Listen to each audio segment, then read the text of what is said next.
I am not in a good way. I'm in a really, really bad way. I am actually feeling extremely suicidal. So suicidal that I was very close to just putting my things down and walking up to Beachy Head right now. That's how bad it is.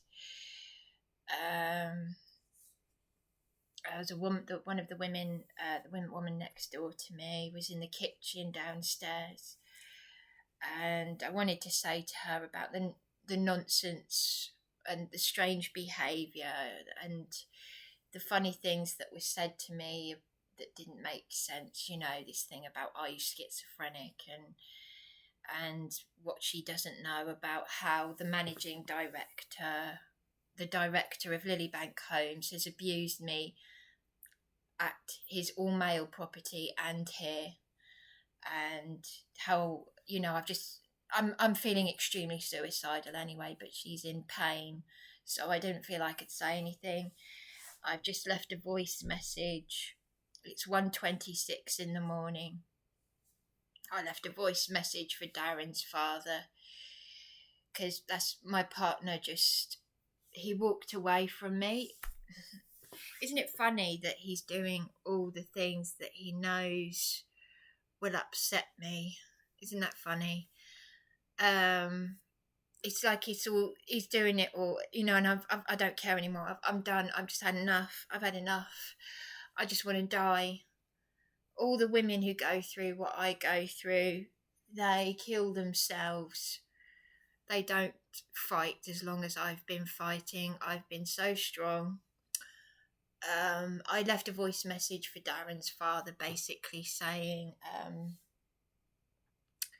Darren's just walked away from me. He shouted at me and walked away from me. He just walked off at 12 o'clock at night. And this was when I was about to tell him about the time when I was in so much pain, emotional pain, that it was almost physical, up at the Hydro Hotel when he left me to sleep rough, and I wasn't invited to his sister's wedding. Oh, of course, but there's always a reason why he couldn't cope. There's always a reason why people do what they do to you. It's like all the ones who said, oh, Darren's definitely abusing you. They were abusing me themselves.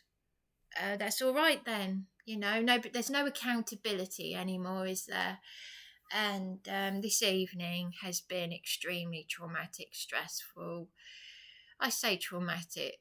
It's this ongoing nonsense, an abuse of a vulnerable adult. I've just had enough.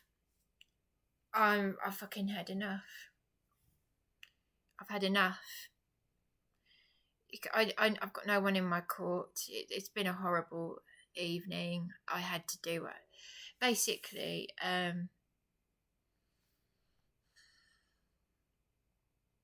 just want to go and kill myself.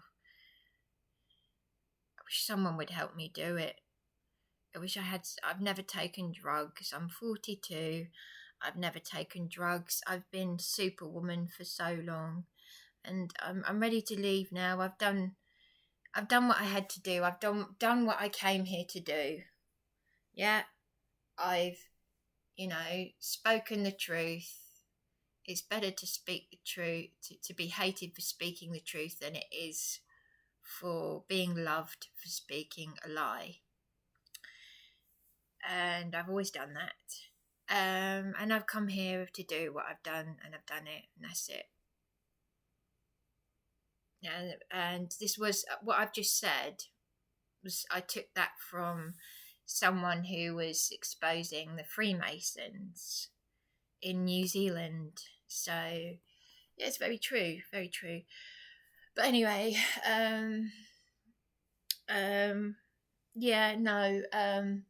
John of Lilybank Homes, she doesn't know. I can't tell this woman. She's in. I've got to be careful what I say. She's in physical pain, and I can't say anything right now. but I do want to say, you know, why is all this weird behaviour towards me? Because there's something that you need to know about John and Luke from Lilybank Homes, because my banker rang him to try and get me back into the house share at Ceylon Place. This is the Eastbourne human trafficking business. So anyway, aside from that, this evening, Jaime and Jackie, the proprietors of the 4 South Road in Newhaven, which is the house that my childhood best friend once lived in. It doesn't seem to matter what you text these people. People just don't care anymore. So despite the fact that Jaime said he knew me from primary school in Seaford, I'd already let it go. There was him telling me that I had to let things go, and yet he burst in on me when I was half decent, telling me that I should accept this grotty flat, which I didn't. And because I didn't, they said he told me, if she doesn't, the council have said, Eastbourne Borough Council have said, if you don't leave, we need to contact the police. This is 4 South Road in Newhaven. I grew up in Newhaven and Seaford. They've got possessions of mine. Now he said he liked to help people. Now, despite the fact that I've reported them, Andrew Cook, why does this keep happening? Because it's funny, I haven't seen Darren's parents, my partner's parents, for 8 years. And yet his father is apparently saying, why does this keep happening to Bryony? I haven't seen his family for 8 years. I wasn't invited to his sister's wedding. I'm the one who's got to be patient and forgiving. And yet Darren got a woman from the Samaritans to speak to me tonight. But when I need to speak to Darren about my feelings, he's suddenly walking off, running away from me. And yet he said he'd had nightmares, bad dreams, that I was running away from him and disappearing. Even Helen Hipperson in Newhaven said to me, don't you think it's suddenly odd that now you're in Newhaven, he's crying for you when he left you to sleep rough? Do you see what I mean? And Eben, my partner's friend in Upperton Gardens, I stayed in her flat for 3 months. And there's another threat to dispose of my possessions. So there seems to be a pattern going on with my possessions, doesn't there? A threat of disposal when I've got valuables and I keep buying things, keep being made homeless. What the fuck is going on? You can't by law do that to someone on severe disability, but they have. And it's involved the police, the council, the local MP, the councillors, the politicians. Wait till I tell you what I'm about to tell you. So, I had a text message earlier. I sent these text messages I sent text messages to Jaime and Jackie saying, I've still got the text messages between myself and Jackie where she's asking me where she can drop my things off, and I give her the address of Whitley Road, which is where this evil landlady, and would you believe it was on the 4th of March when this evil landlady attempted to illegally evict me. She's supposed to be in prison. That's when Jackie was texting me to give me the address of Whitley Road so she could bring the things over. Now, I've kept all these text messages. I'm not going to read them because I haven't got the energy. Talk to the officer you mentioned tomorrow. Let us know what can be done. Hopefully they can advise you in a helpful manner. We need to resolve this issue. We can't store your things forever. Now, I was told by Monique Prescott and the floating support worker, the second BHT floating support worker who closed my case, that Jackie and Jamie still had my possessions, what was left of them, because I've got a pair of jeans that are tall. I'm 6 foot tall, and it's hard to get a comfortable and flattering pair of jeans, and I really like these jeans. I got them from eBay. I can't get them again. Now, I'm not so bothered about the other stuff, but it's those jeans. Otherwise, I really would be screaming and tearing my hair out. But I am still, nevertheless, of course, suicidal. Because this landlady I've got things in several places. I'm paying storage for other people's unsanitary waste that's been thrown in with vintage photographs because of John Tutty's fraudulent Section 184. Now, Jamie texts me on the 14th. We haven't got your things anymore. We disposed of them after 6 months. Sorry, we hadn't heard from you since March. Now, I was told they were still there. They were mixed in with other people's things.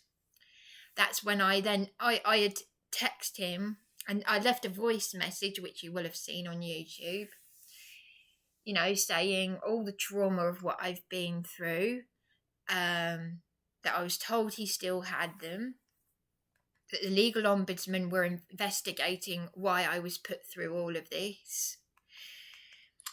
I texted him this evening saying my partner and I need to speak to Jackie, and his reply this evening at 7:15 p.m. was, sorry, but we have nothing more to say. I'm going to block your number now as well, so please leave us alone. So I put in capitals, we will come down to the property to get my things back. Now, I decided that I just don't trust my partner now. I just can't do this. Why have these things kept happening? He told his parents these things were happening to me before I was with him. They weren't. There wasn't me. I had a flat. I had a 1-bedroom flat.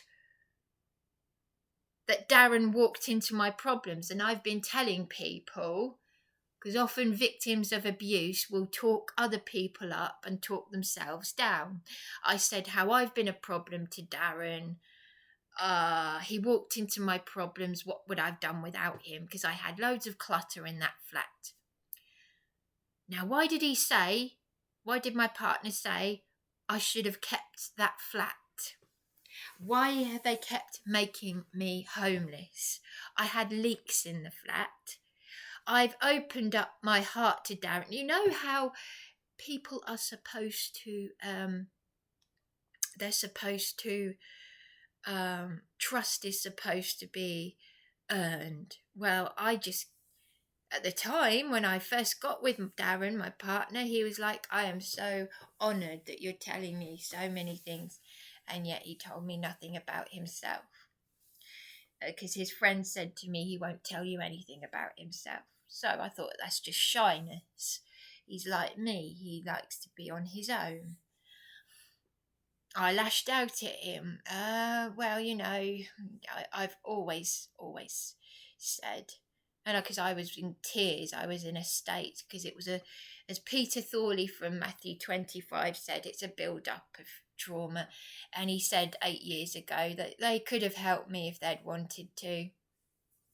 I moved to Eastbourne, and it was the worst thing I ever did. I went into supported accommodation. I come from a middle class background. I was meant to get support. You are just a number for them to exploit. They want you on drugs. They want you in the gutter. I'm 42. I don't drink, smoke, or take drugs. The police probably are the ones who are taking drugs and goodness knows what. And they are raping and paedophiles in the police, all of that. Yeah. It's been one hell of an eye-opener, and Jamie, thanks very much. Thanks very much, Jamie. Jamie, who knew me from primary school. And I said that my childhood best friend, Chloe, had lived in that house at South Road in New Haven. because we all went to the same primary school. But without any explanation, you said that the council said if I didn't leave the property, you'd call the police. People don't get as far as I have. I've been amazingly strong and brave. There is a reason, obviously, why I'm still here, but I still want to end it all for obvious reasons, because if someone's disposed of your things, or you're paying storage for other people's shit that's thrown in with your vintage family photographs, you've got stuff in different places. Yeah, they celebrate mental illness. I'll repeat, they celebrate mental illness. They create it. They create OCD and then they exploit it. That's why there are so many labels out there that I'm not interested in. When people say, what do you suffer with? I just say trauma. Because they've used and abused trauma, which is why I'm going to come to what I'm about to say, because I've caused a bit of a scene this evening in public, and I'm very pleased with myself. It's one step. The LGBT that's been long planned agenda, the satanic Masonic agenda. And they celebrate it in these institutions, the rainbow stripes. Well, I'm going to tell you something, because I caused a scene because a man who worked in the EASTBOURNE psychiatric unit was on the bus opposite me. Because I made it, we were literally down the road from my late mother's flat. Just literally down the road, out. The bus was outside the library in Seaford, and I said, and I let rip, but I'll come to that in a minute, because I'm obviously still stressed and traumatised by all of this. So, it seems to be that my partner doesn't want me standing up to people. It's funny how he said earlier on, before he shouted at me and walked off, that he doesn't want me calling the police because he doesn't want to get a call. He doesn't want the stress of it. But yet, I didn't do as I was told in his flat. I didn't lie down when he told me to, and I thought, this is weird behaviour of his. And then he called the police. He did it on more than one occasion. Sit there. Right, that's it. I'm calling the police. What? And I was assaulted and beaten by them so many. I can't even count the number of times. Just have a look on my Facebook wall, because I'm telling you now, I'm going to die telling the truth. I'm going to die speaking it. And you can either accept it or not. I don't care. But if this is what is being normalised, I tell you what, I don't belong here. I've come to do whatever I was sent to do, and that's it, and speak out. I was speaking out about my sisters. I need to go on the street with a loud hailer, like Posey Parks and the brave people out there. My sisters, my transgender sister is brain damaged and crippled. And they're saying, oh, it's a good thing that this is being done to children, this child abuse. I'm telling you now, if my mother and my grandmother knew this. My sister is the poster girl for not doing this. But there's someone on YouTube, there are a couple of people in America, and this is a message to my sister. They will drop you like a hat. All these people that are supporting you now, that are trying to make you think that you're a man, they'll drop you. They'll drop you. When you find you can't cope with this, that you've made a mistake, they'll drop you like a hat. That is what these psychopath narcissists do. They're all, oh yes, LGBT, yeah, this satanic long-planned agenda to destroy the family unit. This is what the Freemasons have been doing. I said it very calmly. I said about the Baphomet thing. The information is out there. There's so much information out there.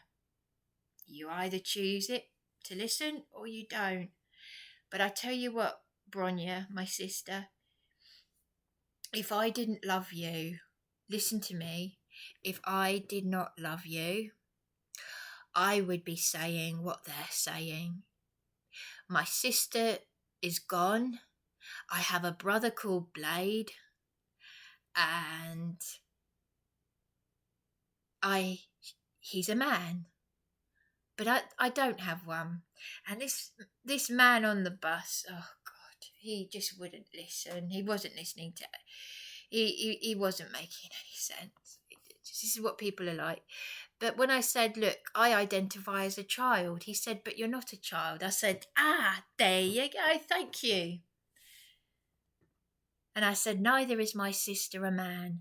There are people in America, a couple of people, women who transition to a man.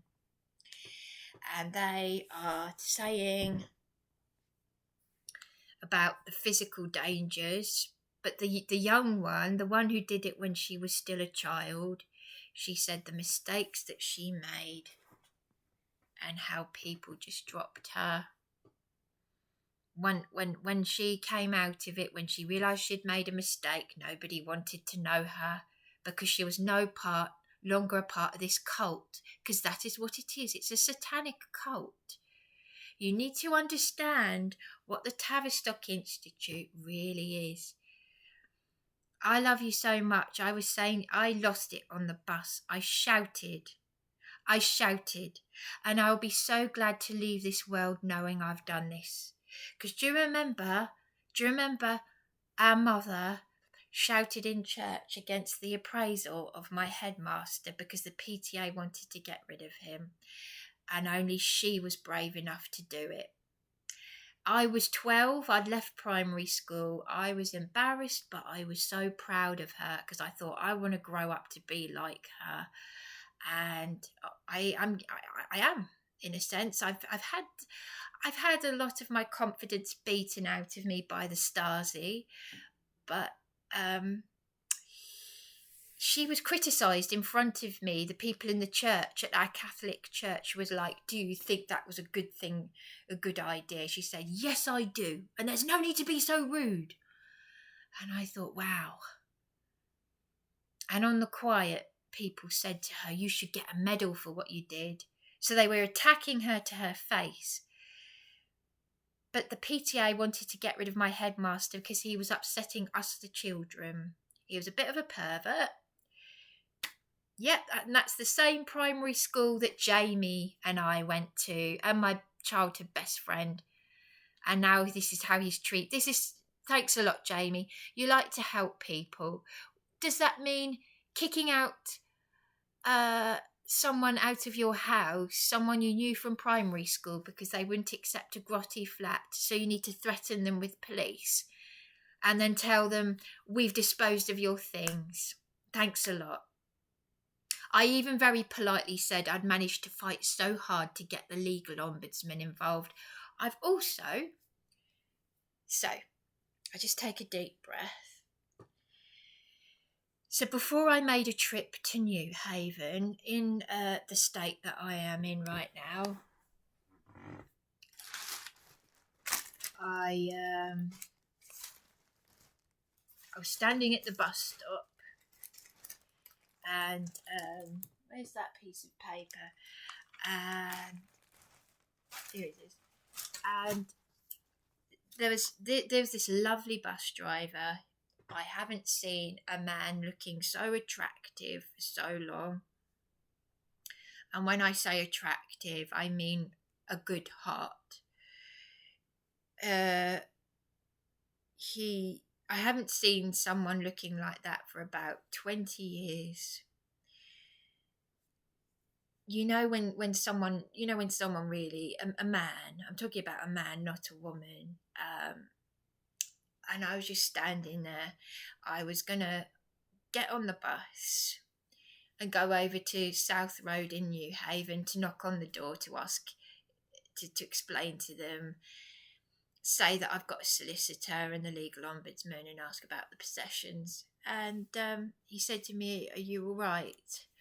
I said, "No, but thank you." And I explained how I'd been beaten out of my flat by the police as a response to my father's death, that it was a supported flat, and how this JAIME is now treating me, and that I don't want my partner to come with me because I don't trust him. He should be with me, supporting me, but he's not. And he said, it was just lovely how he just looked at me and he said, "Are you okay? You don't usually get that." But it was genuine. It wasn't just what he said, it was the way he said it. And you know when you get a feel about someone, I haven't seen a clean-looking, attractive-looking man like that for many years. Anyway, there was a woman at the back of the bus. There was a woman near the... She was sitting on the bus. She said, "Have you tried Citizens Advice?" I said, "I've been everywhere. I've been to the MP. I've been to the councillors." When I got on the bus, and the bus driver was very concerned for me. I sat down and before she got off the bus, she tried to put £10 in my hand. And she said, "You are she had a foreign accent. She said, "You're a very attractive." She said, you be strong. And I said, "No, I don't need that money, thank you." But I kissed her hand and I said, "Thank you, bless you, you know." And I meant it, obviously, because, you know, obviously I don't need money. Man can't live by bread alone. Man needs love, support, and just basically people not doing nasty things like JAIME. Because that is a massive trigger now. And I'm sure he knows that. This is someone from primary school. So, as I was getting off the bus at South Road in Newhaven, the bus driver said, Listen, have you got somewhere to stay tonight? Are you sure you want to do this now? I said, "No, it's all right." He said, "Look, tomorrow's another day, okay?" And I appreciated hearing it, because there's so much evil flying around. There are so many people out there on the streets right now. It's nearly 2:00 in the morning and I literally want to go and walk up Beachy Head and go and top myself, because the bastards that are supposed to care are the bastards who have done this to me. So I say Yahweh rebuke it all the time, but it doesn't. There's praying, but people have got to pull their fingers out.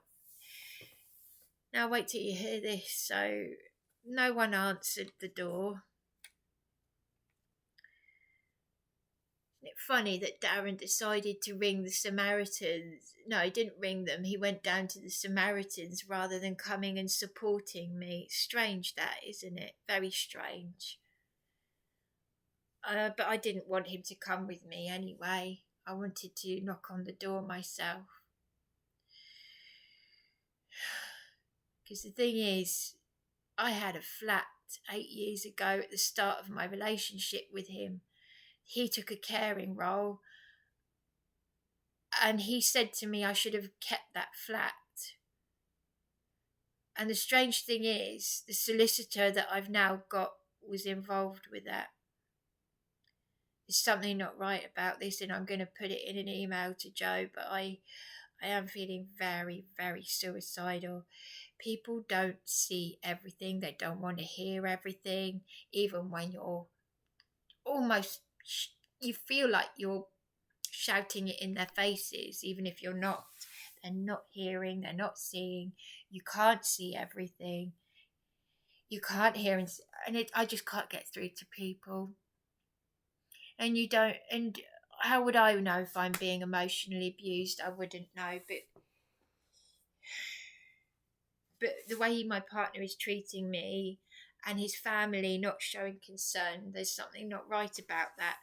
Just, oh, they can't deal with your stress, screaming down the phone at me. Well, prosecute me then, because I want to speak to his parents. Hang on a minute, I thought he saw me as like a wife. Anyway, it's not making any sense, and I can't do this anymore. Oh God, I can't get through to anyone. Oh, that woman from the Samaritans that Darren he passed me over to the woman he was speaking to, and she was all, yes, yes, yes, yes. You know, when you think, oh gosh, you know when someone's not listening, when they're speaking over you. Yes, yes, yes, yes. Oh dear, oh. This is why people don't bother with the Samaritans. So, anyway, I rang on the doorbell at 4 South Road in New Haven and no one answered. I thought, I'm going to tell them I've got a solicitor and the legal ombudsman. My stuff is in there.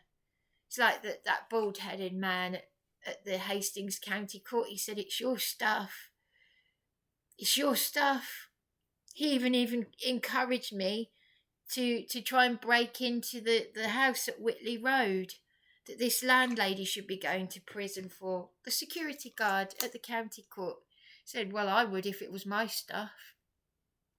I'd rather do things by the law. I like to do things the right way. But anyway, so I've got stuff in. This landlady should be in prison. If I kill myself, Alice Victoria Scott should be done for manslaughter. I don't know why they didn't arrest her, but anyway, I then proceeded to go to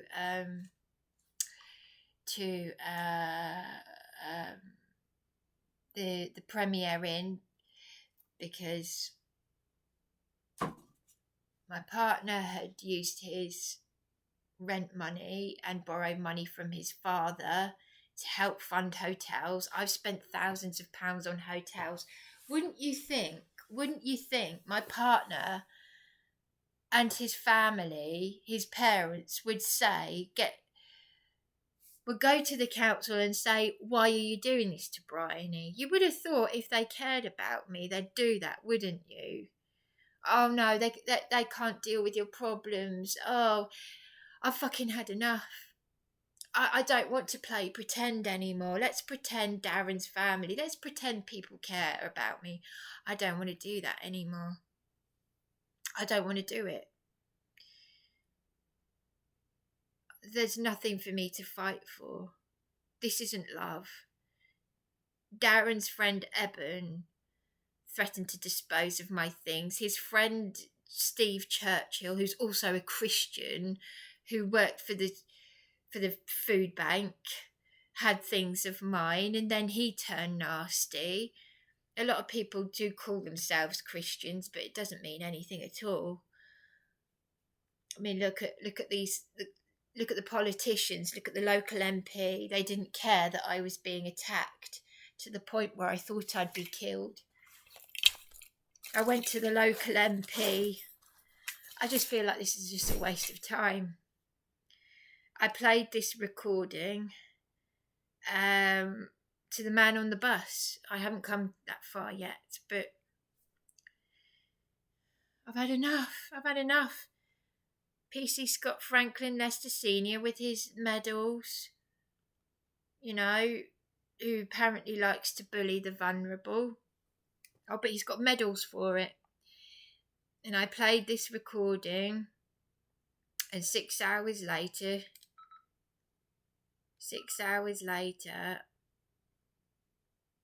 no, sorry, 3 hours later at 6 a.m, I was arrested, not my assailant. Because I'll swear down, I will come up there and I'll beat you senseless. Like a little bitch. I'll beat your Dory. Bryony, I'm not fucking joking. I'm not fucking joking with you. So all the while, that Sussex Partnership and Sussex Police, the Freemasons of Eastbourne, there's a lodge in the town. They were dragging me into the psychiatric unit, people not turning up for their appointments to meet me. I've got the names and the dates. And then 4 months later, I'm arrested out of the psychiatric unit. And all the while, they're doing these evil experiments on my sister. And I'll come to that in a minute, because one of the psychiatric staff who works at Eastbourne Psychiatric Unit was sitting opposite me on the bus while I parked in Seaford outside the library. He was sat right opposite me. And I said to my partner, should I say something or not? And I did. Now, I haven't got that far yet because I wanted to mention this. I went to the Premier Inn before I did this in Newhaven. There was no one at the property at South Road. And I knocked. I asked the two people on the desk, there's a young lad and a young woman, and I said, why did you pack up my things? Why did you go into my hotel room? I'd been self-funding as a loyal guest for 4 weeks, and you packed up my things. Oh, because your booking had come to an end. I said, no, you don't go into a guest's room and pack up their things. You're not allowed to do that. In fact, I wish I'd recorded it, but I don't have the capacity to record, and I don't have a smartphone or a camera. Oh, well, we have to do that. So 1 minute they're saying, well, who is it who called an ambulance? And the woman said, I did. Michaela said, I did. I said, right. So I wrote it down. So, and the other lad, Jake, he was saying, I said, look, I've come here in distress. I've come here on a whim.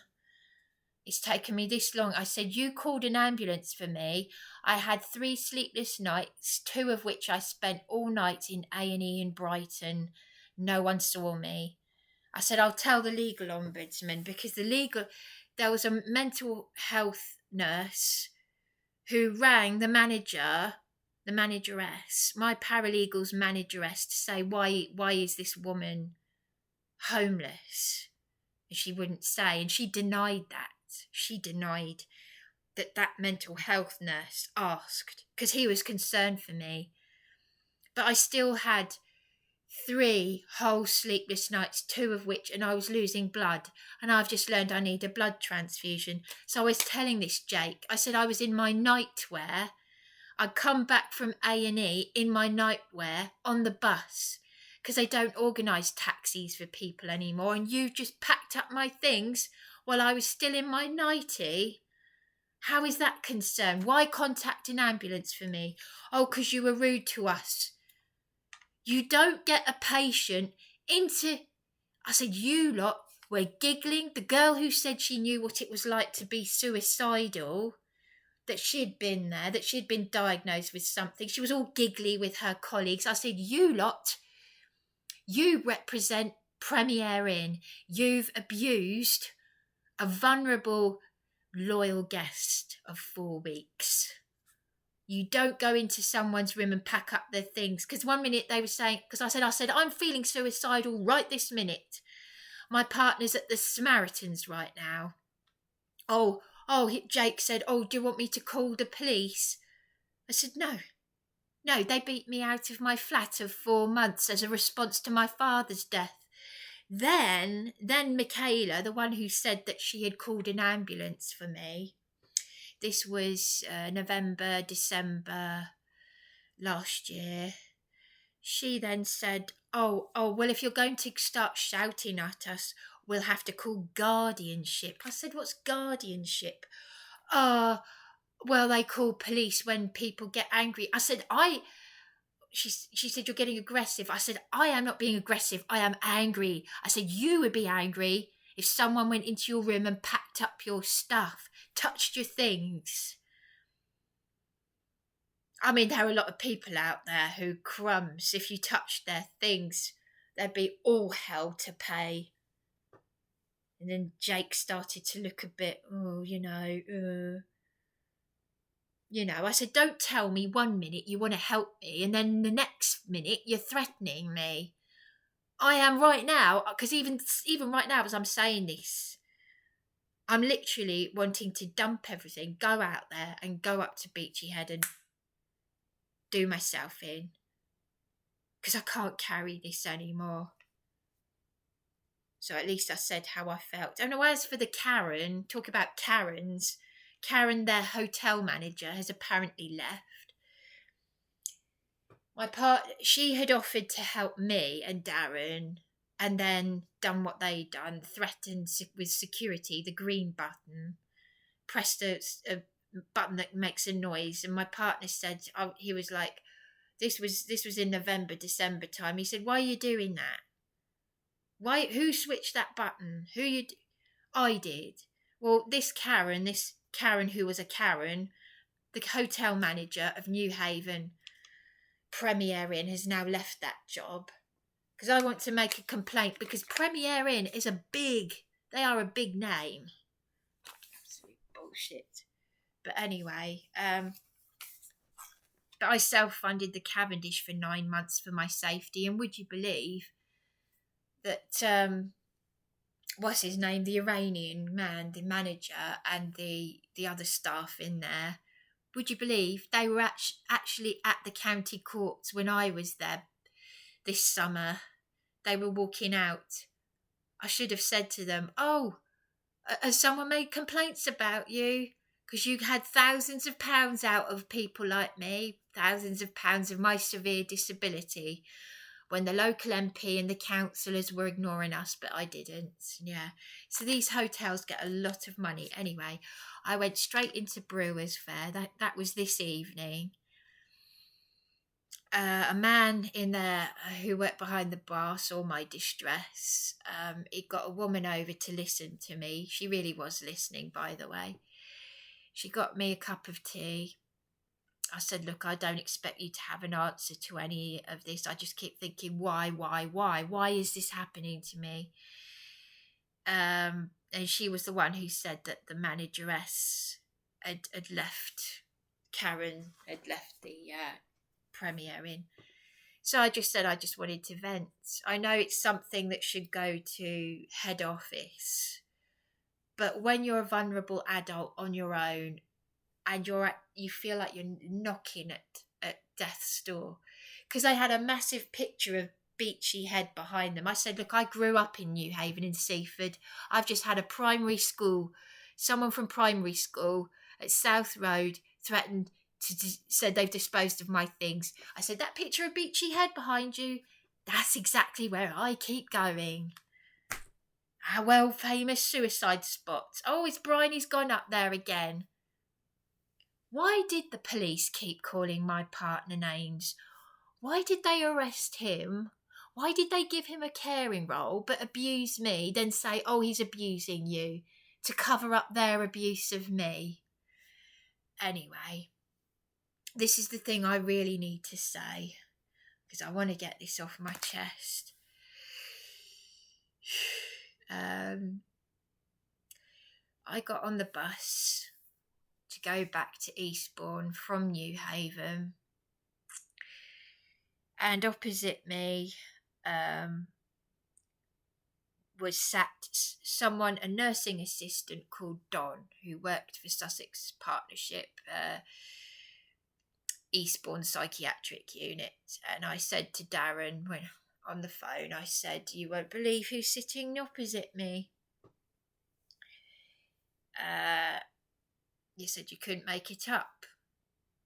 One of the assailants who attacked me with blood left on my door was once sat beside me on the bus. I had to move. But I said, I said, I'm just keeping quiet. I said, so anyway, I hung up on my partner. And it's one of those moments where you think to yourself, shall I say something? Or best to keep my mouth shut?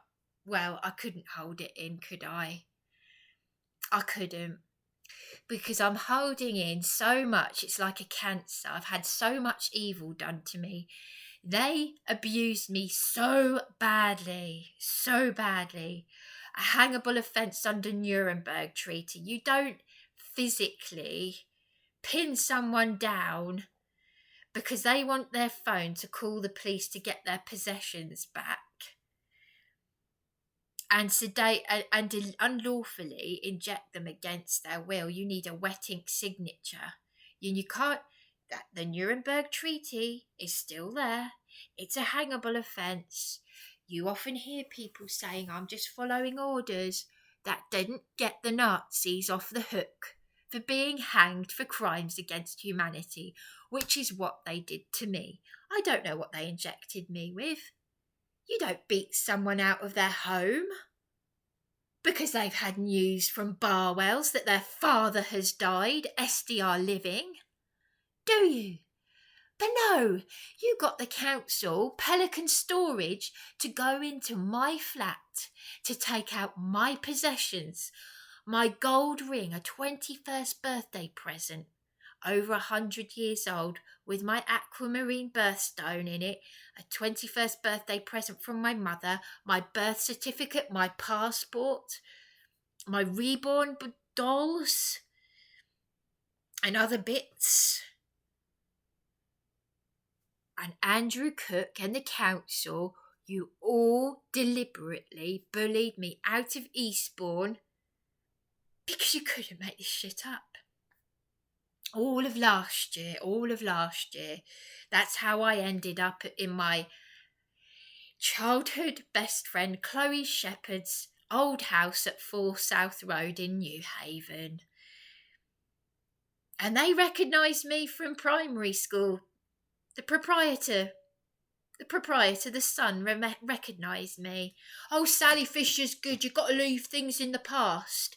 Oh, but what does he then do? Because I won't accept an unsuitable grotty flat in Eastbourne, they're threatening me with police so that I've got no roof over my head.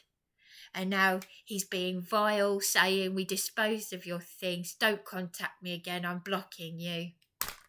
And he said he likes to help people. And I had to bite my lip with him and his mother, Jackie, because I've got a case with the legal ombudsman and a solicitor, but I still want to kill myself because I've got stuff I can't even get to. Vintage photos of my mother and my grandmother and my family, most of whom are dead. I can't even get to them because they're in Hailsham at Mark Radcliffe, thrown in with other people's shit. Unsanitary waste. Yeah. So I've been abused by my partner's Christian friends. I've had it everywhere. And even tonight, when I got so angry on the bus, they weren't seeing all of my anger. They weren't seeing all of it. I tell you what, the abuse, the physical, emotional, the abuse I got in the psychiatric unit. Well, I'm now here that they're raping vulnerable people in there, according to some articles. I can believe anything. I met John Alexander Patterson. This is what I was telling the bus driver. This bus driver was Scottish. Gary, he wasn't as nice as the first one, obviously. That first bus driver was unusually lovely. And so was the passenger who tried to give me £10 and said, you're very attractive. And that was a woman. But this time round, because I was saying to Don, whilst parked in Seaford, I said, my sister, my transgender sister, who's brain damaged, talking about life expectancy and a neurosurgeon, we lost our mother. We needed trauma-based therapy, and your institution that's abused me, Don was saying, I don't work for them. He was a nursing assistant. because he once came up to me to take a picture of me. I had my pyjamas on. It was the first time. It was the first time I'd stayed on the Amberley ward. He does. He works in there. And a black guy came up to me from the front of the bus and he said, "No, he doesn't. His name's Don." I said, "Yeah, you know him then. You know him. He works for Sussex Partnership." I said, "The LGBTQ is a satanic agenda." And then there was this enormous obese girl who said, "How dare you," like that. I thought, I don't care. I'm not listening to these mentally ill, demonic people. They need to know what the Freemasons have long planned, and there's a Masonic lodge in Eastbourne, and they've tortured me. Because I listened to the bus driver. Obviously, he had to calm me down. I got it, of course. But I've got to be like people like Posey Parks, whatever her name is, Posey. She's literally put her life on the line. I couldn't do what she's done. But I'm saying it because I'm angry that they've experimented on my sister. I said we were told by a locum we need trauma-based therapy. I tried to tell the passengers, these two men. There was this funny man who was just annoying. Smiley. He was like, I don't want the bus to be stopped again because I really need to go to the toilet, and I've really got to get back to Eastbourne. And I suppose he thought he was being funny. I said, I don't care. I really don't care. I was in tears. I love my sister. That's why I'm doing this. I was crying when I saw her. I was so scared of what she had done to her body. So scared. Even before, I'd seen people online talking about the dangers, the physical dangers. But what about the psychological? Because my sister, I said, there was the slightly drunk one who wasn't really listening to me. He'd had a bit to drink. He said, "Look, I'm gay and do you know these people that work for the LGBT?" I said, we're not interested. We're not keeping away from this lefty, loony, satanic stuff. Oh, it's okay for people's children to have... I said, it's child abuse, profound child abuse. He even made himself look stupid when I said, "Look, I identify as a child, but you're not a child." I said, "Exactly. And my sister's not a man." Have you noticed how at the Premier Inn, I did comment at the Premier Inn at NEWHAVEN that they'd taken the stickers off the window? You do realise that drumming was used for satanic... You have to be careful with drumming because they used drummers thousands of years ago to drum out the sounds of babies screaming when they were being sacrificed to the satanic gods. Well, my sister might not like me saying this, but if it means that I lose her as a sister, then I lose her as a sister, but I love her. And if it means I lose her for loving her, then so be it. Because these people will drop you. Once you realise you've done the wrong thing, boom. They are a cult, they're narcissists, they're evil, and they're serving a satanic agenda. Some of them are serving their paymasters. My sister's school friend, Caroline Passfield, was drumming in the LGBT parade and she had a seizure and she died in a coma. Now, I don't want to say anything to upset anyone, of course. And never more so than my own sister. But you have heard of the wrath, yes? The wrath of a Heavenly Father. Everything has a consequence. When you're doing something that's an abomination, regardless of what you believe in, it's an abomination. So, I just want to be out of this. I want to be out of it. I don't want to be in this world. But my mother said to me, how proud she was of me. My mother would be 86. My sister even admitted she had to wait till her mother died. Because me and my mother were homophobic. Yes, okay, we're but my mother knows what she gave birth to. Doesn't mean I don't hate homosexual people. In fact, sometimes homosexual men are often much nicer than heterosexual men. I get on better with homosexual men 9 times out of 10. Most of the time, anyway. I'm not saying always. But the man that I was speaking to said he was gay. I'm not sure if he was, but he said he'd had childhood trauma. Well, maybe he did, but he wasn't listening to me, saying, why didn't they help you then? I said, you're not listening. I've just told you. What have I just told you? And he was coming out with something else. I said, I've just told you they didn't turn up for appointments. They arrested me out of the psychiatric unit.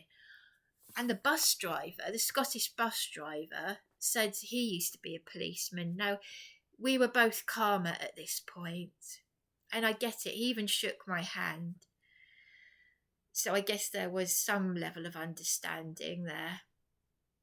I said to the bus driver, I think he had to ring to say, look, I'm running late because of me.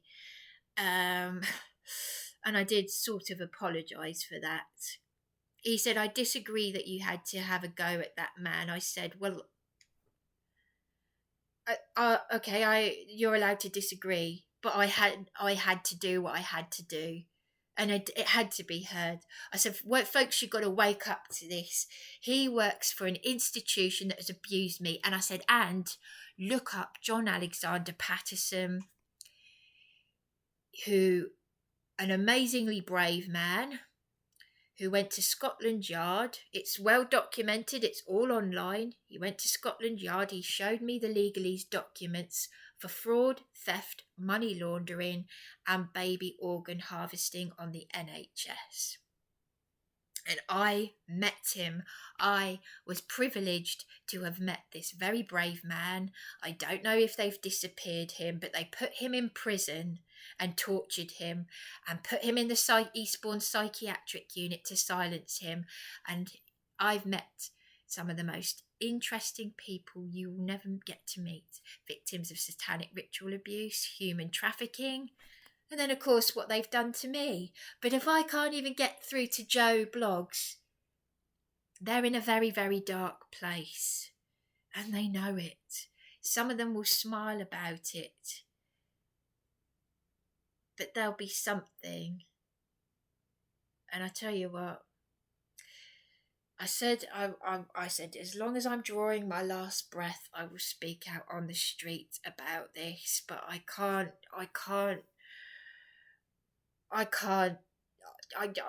cope with what's being done to me, with what has been done to me. Why haven't you got the help then? Have you been to Josh? Oh, you know Josh, Councillor Josh Beberundi, OBE. I was assaulted at the town council as a direct result of him telling me to go down there. But he wasn't even listening to me when I played him this. I don't think he wasn't really... You know, when you're talking to someone but you're just not getting through. And unfortunately there's so much of that about. I'd like to think that bus driver has understood something, but I didn't do what I did this evening to in particular put a message out there. It's because I'm very upset and angry for my sister. Yes, it's her choice, but if I didn't love her, I would just be saying what they're saying, because they don't care. They don't care. Oh, your sister's a man. Oh, all right then, yeah. Sorry, I'm the one that's... My mother would not have put up with this shit. No way. No way. She's confused. She thinks she's my sister is in such a dark place, she thinks she's contacting our dead mother. The Freemasons love this dark stuff. She is contacting familiar spirits. I even came out of the Catholic Church because praying to the saints is necromancy. It's demonic. You're not praying to saints, and we're not even supposed to. They're just people. They're nothing to do with Yahweh and Yeshua and the girl who gave birth to Yeshua, Miriam. Look up what the Freemasons are doing. It's all part and part of the same evil, okay? Saint Mary, my gosh, my mum had a statue. I was with my mother when we bought that statue. Bronya, get rid of it. Get rid of it. Get rid of that Mary statue. It's not Mary or Miriam. It's Ishtar, Esther. This is what the Freemasons do. They idolise. They have their idols. And you know what? I've seen videos on YouTube of idols being brought down. Like that. Massive. Was it an 80-ton massive idol? Yeah. That's good. And one Masonic lodge was falling down. They had to put poles up to stop it from falling down. So yeah, there are things going on that our Heavenly Father is at work. You know, your famous last words are, I don't believe in our Heavenly Father. I'm in control. That is one of the most dangerous. That is actually the ultimate sin, to deny Yeshua and his Father. But anyway, I really don't know. I don't know. I will always pray. But I'm very confused and upset as to why my partner has walked away from me this evening, leaving me in distress so that I left a voice message for his father. I do want to say this. I want to say a thank you to that lady on Facebook who the message means so much to me. The Welsh lady, someone from Wales, is it?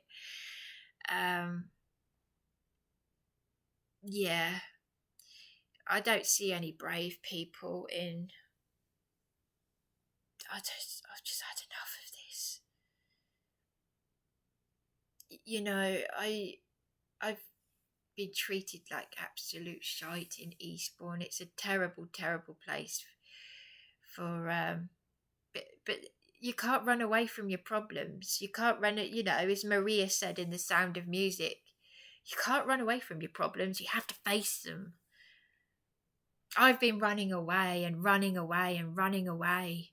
What I've got is no different to my sister's sex change. It's trauma. So tonight I had an out-of-body feeling. I was disassociating. I had to say what I had to say because I love my sister. There was a time, I'm not trying to belittle whatever my sister's going through. I can't imagine what it's like to feel like you're in the wrong gender. But this has been it's a satanic agenda. It's been socially engineered by the Masons. If you are against it, woe betide you. So they've tortured me. And I don't even know what happened to John Alexander Patterson. I was trying to say to this bus driver, I said, and the fact that he said he was an ex-police officer, I said Sussex police were out of their jurisdiction when they arrested him outside the Royal Courts of Justice and shoved him in Eastbourne Psychiatric Unit. And Brian Setchfield from Seaford set up Crime Stoppers, and he was related to Marie Antoinette's son, the Dauphin, the woman who was guillotined, and her son.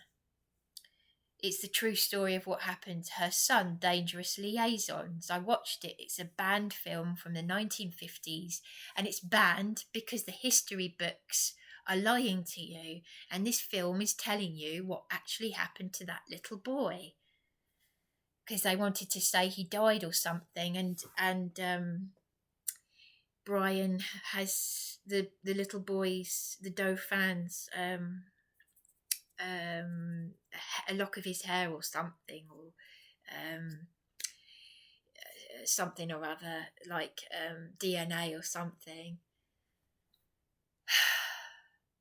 So yeah, so look up John. I said to him, just look up John Alexander Patterson. I don't care what people think of me. I care about the abuse that I've had, obviously, and the well, I don't even care about that actually. I care about the problems I've been left with. You know, if I can undo the, but obviously it's still left its mark. Obviously, I'm too up in the air with problems and trauma and pain and hurt and confusion. That's why people just go and top themselves. I just wanted to get this out there because I want my sister to know that I love her very much. I've been worried about what she'd done to her body for a long time, but I got abuse from her carer and she was happy for that. Well, someone from the Samaritans said, there's nothing you need to think of yourself. But this evening, my partner was speaking to this woman from the Samaritans who passed me to her, and she was, yes, I don't mean to be rude, but she was, oh gosh, yes, oh dear, and I thought, oh, why am I doing this? So I really rammed it home for her. I said, look, because it was annoying hearing her do that. I said, I really, really am just wanting to end it all because there's no way out of this. We can't keep coming back to the Samaritans. And I said, you pulled the curtain over when you were still supposed to be open, when it was raining, the day that I just met my sister in this state, and they weren't getting me in here. I mean, my partner got me in here. He got the key. He bought bedding. But there's no even basic common courtesy, let alone compassion. I don't expect these men to show compassion. But what is wrong with they really don't care. They only care about your money. Oh, well, if we were to listen to everyone's problems, we'd go insane. Yeah, all right. But you can't even, I just met my brain-damaged, crippled sister, and you can't even show basic common courtesy. Oh, well, it's a lot of paperwork if you die. A lot of paperwork. Oh, you're scolding yourself on the shower, are you? Oh, well, Yeah. Yeah, this is how they treat you. This is how these people treat you. They just want your money. They want to... You're nothing. Because as the other guy said, technically speaking, I should be on the street. And yet John and Luke of Lilybank Homes locked me out of Ceylon Place, and it was my banker at Barclays Bank who rang to get me back in. This is what I want to tell this lady here, because the behaviour of the women here has been a bit off, a bit weird, bar one of the ladies. I just thought it's not really right to say that you want to help me get me into a one-bedroom flat, and at the same time I'm schizophrenic. My partner was here when he wasn't. What? Gaslighting me when I've already had to deal with all these other demented lunatics. I just want to get out of these hellholes. I want to get out. I just want to get out. But I can't see any way out at all. I want to go up to London on the 26th of October. I want someone to just pull me out. I wish that bus driver had... He seemed so nice. I wanted him to... That bus driver was so nice to me. I wanted him to invite me. I wanted to get him to go. I just wanted to go back with him wherever he is, because he made me feel so cared for. And that was before my partner just left me in tears this evening. He shouted at me and walked away. I don't want to fight this anymore.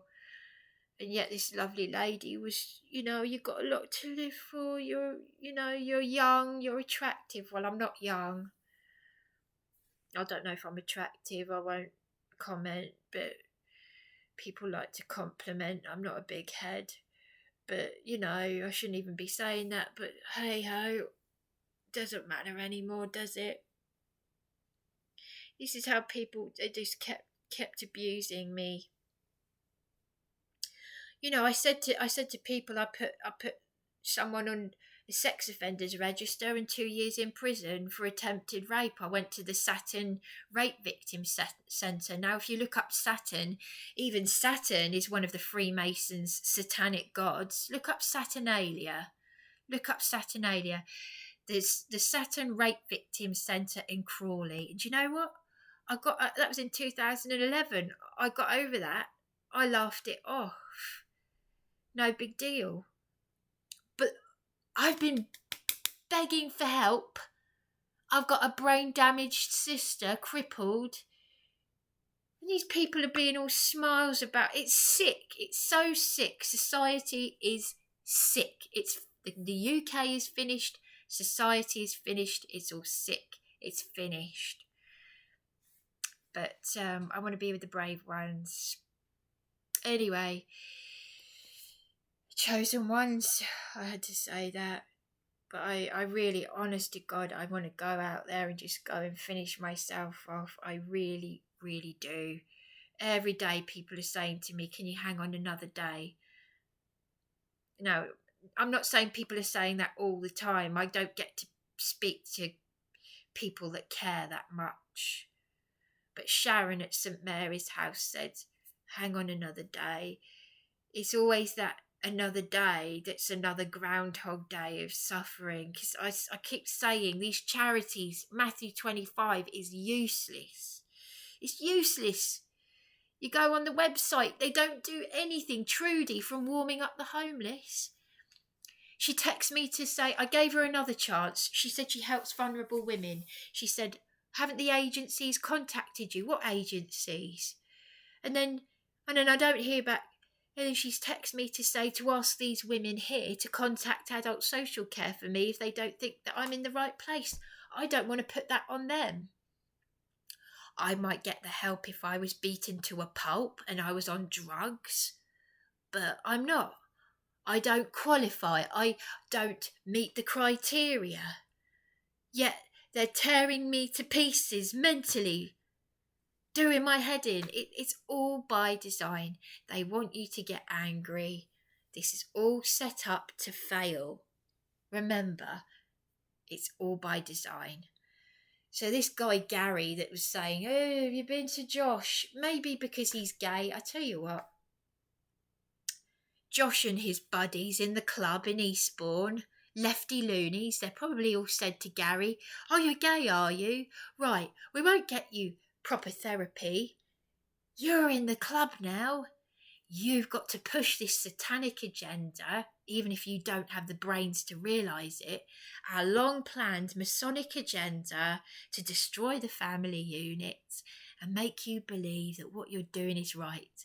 And when you're so screwed up and so unhappy with your homosexuality or the fact that you've had all your bits chopped off your body to try and change your gender, we'll all drop you because we don't want to hear your misery at what we've done to you. We've helped you. This is what they'll do to you if you buy into the LGBT. They will drop you. I'm not just saying it.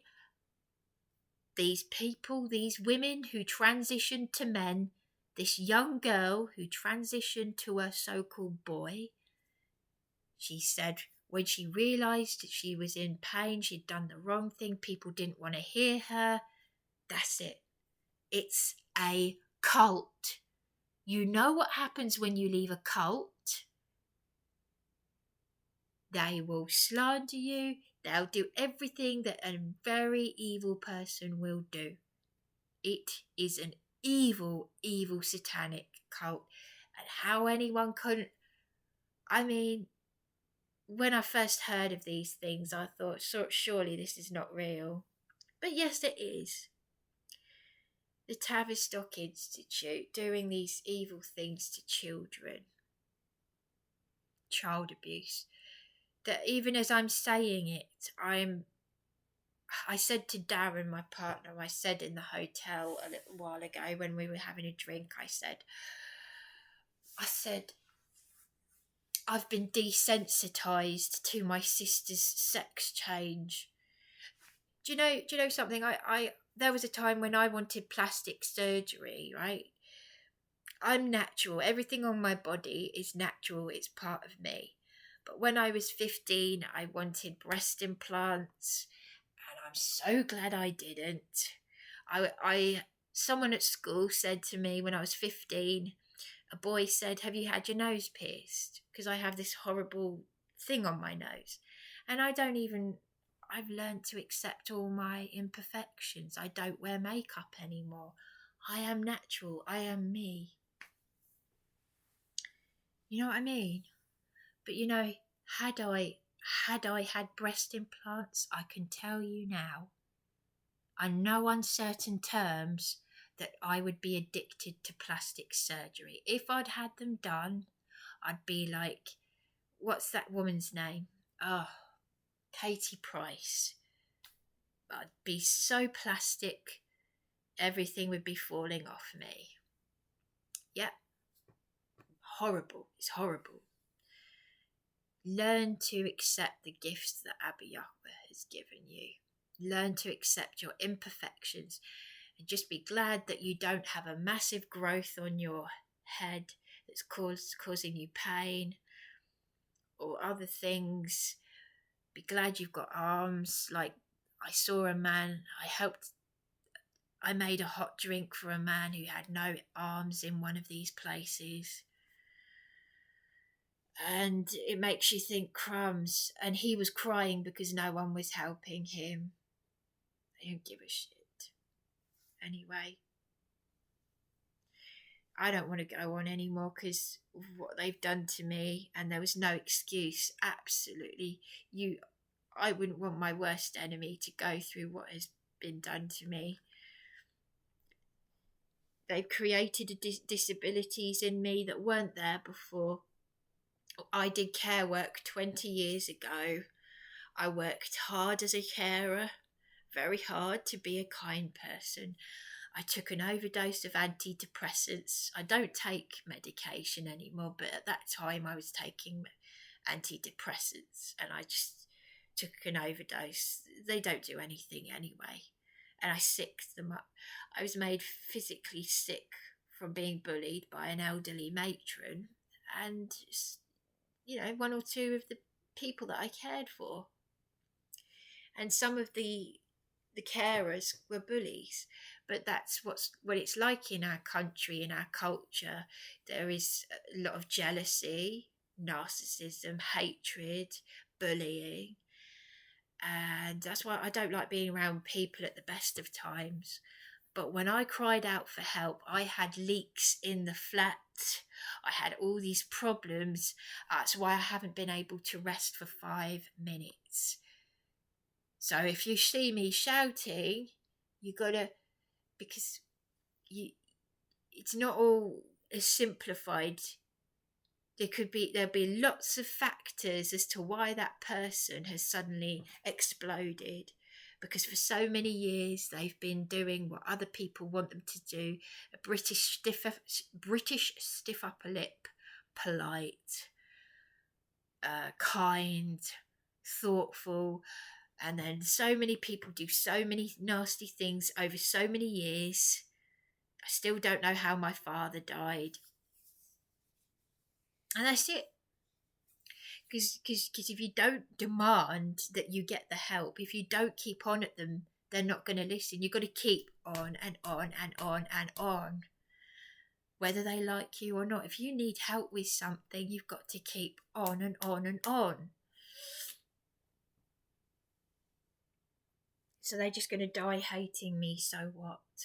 So what's new? So be it then. They'll die hating me for telling the truth. Anyway, there we go. I had to say that.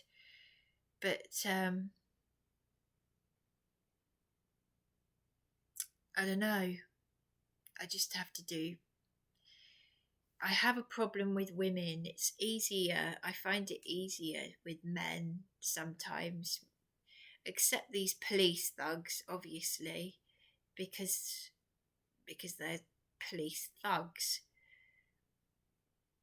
But I have a problem with women. Yes, I often find it easier to talk to men because women can be very, very nasty. One of the nurses who nursed my late mother, who went to my primary school in Seaford, she said, "Oh yes, women can be bitchy." But I never went back to St Wilfrid's Hospice, did I? Because the care coordinator there bullied me away from the nurses who nursed my dying mother. Again, the Freemasons love St Wilfrid's Hospice, don't they? They love hospices. They love death. They like celebrating death as well, like Halloween and Samhain. They like murdering children on Samhain and eating them, apparently. Yes, they also like to rape them in their Masonic lodges. Yes. So if you don't like me shouting the truth on the bus because someone sitting opposite me works for an institution that has tortured me and committed crimes against me, I'm sorry, Gary, bus driver, but you may not agree with it, but I had to say it. And they've experimented on my sister, so there we go. There's nothing more to say. There is nothing more to say. Because there was nothing he could say when I said they didn't turn up for appointments. And this involves the deep state, talking about John Patterson. I said, no, there is no but. That's it. That's it. If you're being tortured by the state, this is tyranny. Yeah? This is war. Britain is at war right now. Yeah? So, don't come back at me with anything. Because all you lot, you allowed your ancestors to die for your freedoms, yeah? And what did you do when your freedoms were taken from you? Nothing. Absolutely nothing. And shame on all of you.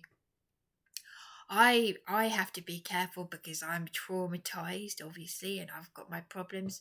But at least this evening I feel so much better just for doing that.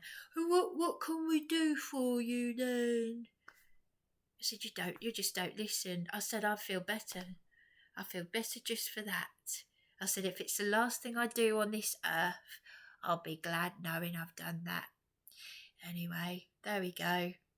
Sometimes you do have to shout out to be heard if it's for the right thing. And I know my mother would be proud of me. And she said to me, I'll be waiting for you. Yeah. Well, I don't know if we'll have our memories, if we'll recall everything that's happened in our lives, but I would love to tell you. Anyway, there, I'd love to tell my mother. I'll leave it at that. Over and out.